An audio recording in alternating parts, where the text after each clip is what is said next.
Oggi sono a bordo di una Fiat Fullback. In questo video ti mostrerò come attivare il cruise control. All'inizio dai un'occhiata al lato destro del volante. Proprio qui abbiamo questo pannello. Basta premere questo pulsante per avviare il cruise control. Ora accelera fino alla velocità desiderata e inclina questo pulsante verso il basso per attivarlo. Ora puoi lasciare il pedale dell'acceleratore.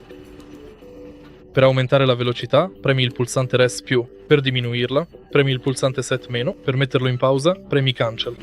Per riattivarlo dalla prima velocità impostata, premi res+. Per avviarlo dalla velocità attuale, premi set-. Per disattivare il cruise control, premi questo pulsante. Se hai trovato utile questo video, lascia un like, un commento e iscriviti al canale.